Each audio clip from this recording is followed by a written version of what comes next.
You've probably heard it a million times. Once you hit 30, your metabolism just falls off a cliff, making it biologically impossible to keep the weight off. It's almost taken as a law of nature. But what if I told you that is a complete biological lie?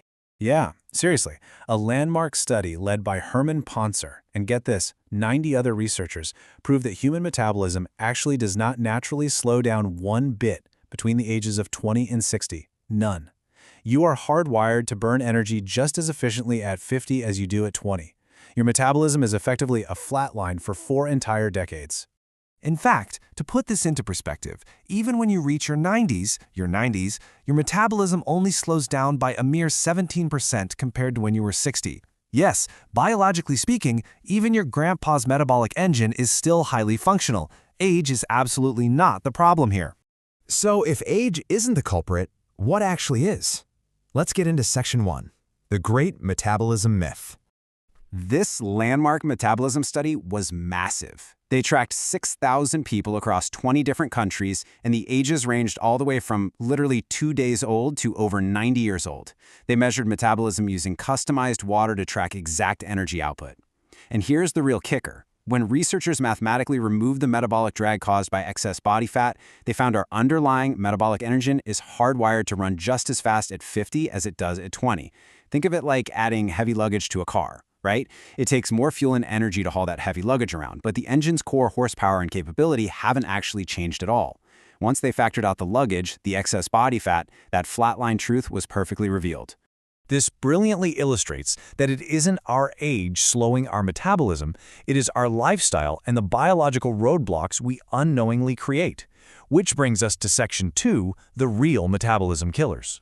The absolute primary roadblock here is insulin resistance. This is basically a condition where your body's tissues have a decreased response to insulin, resulting in way too much glucose in the blood and, unfortunately, increased fat storage.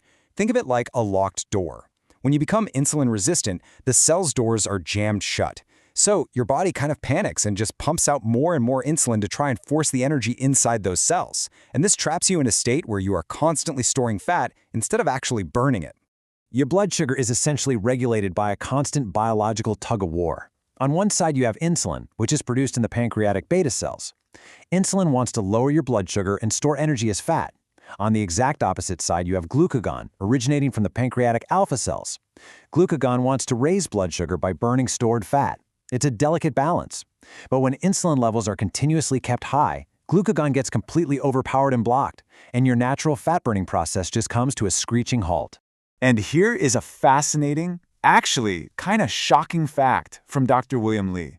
When insulin stores too much energy, that visceral fat actually builds up in the back of your tongue first, literally blocking your airway at night.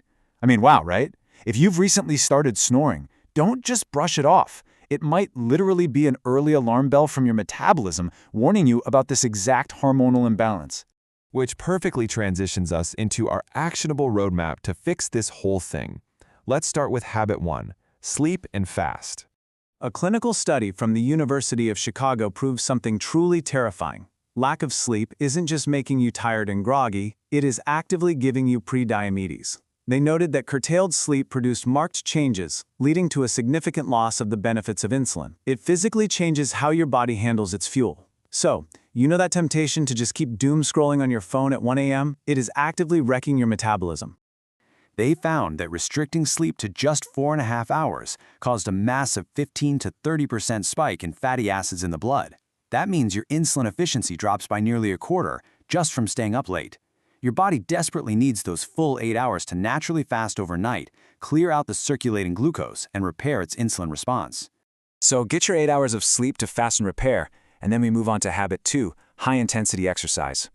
Dr. Eric Berg notes that out of all the different workout variables, high intensity is the absolute most important for stimulating your mitochondria and releasing those fat-burning hormones like glucagon and adrenaline.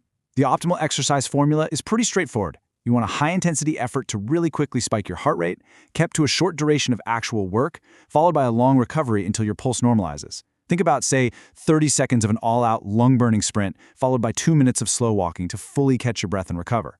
That specific contrast is what actually shocks your system into burning fat. But, all that exercise won't work if you ignore habit 3, manage your stress. And here's why. When you are chronically stressed, you trap yourself in a continuous fight-or-flight mode. Your body gets totally flooded with cortisol and catecholamines, completely freezing your ability to burn down body fat. Think about the evolutionary mismatch going on here. Your body literally thinks it's running from a hungry tiger, so it halts all non-essential functions, like burning fat, just to survive the moment. But in reality, there's no tiger. You're just sitting at a desk worrying about a mortgage, or you're stuck in a stressful morning commute. The frozen fat-burning energy has nowhere to go, which totally derails your metabolic engine, regardless of how well you eat or exercise.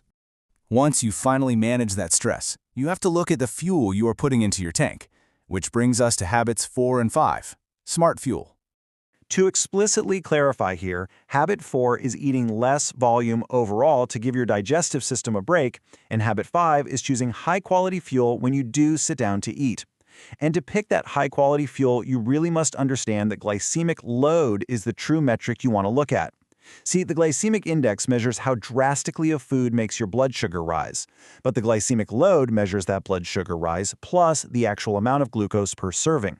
For example, watermelon spikes your sugar really fast, so it has a high glycemic index. But it has so few carbs per serving that its real-world impact on your insulin, its glycemic load, is actually very low. So load is the real-world metric that absolutely matters for your waistline.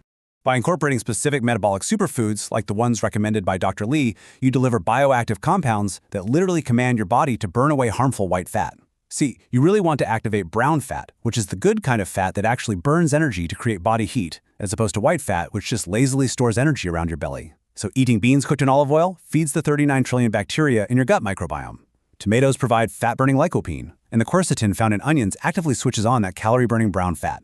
It's like giving your body the exact cheat codes it needs. So, the absolutely crucial takeaway from all of this is that your age isn't your enemy, your habits are. Your metabolism is perfectly capable of running like a high-performance engine well into your golden years. By prioritizing your sleep to naturally fast, adding high-intensity exercise, managing your daily stress, eating less volume, and selecting smart, high-quality fuel, you can completely reboot your biological system. So, I'll leave you with a direct personal challenge today. Which of these 5 habits are you going to implement right now to take back control of your engine?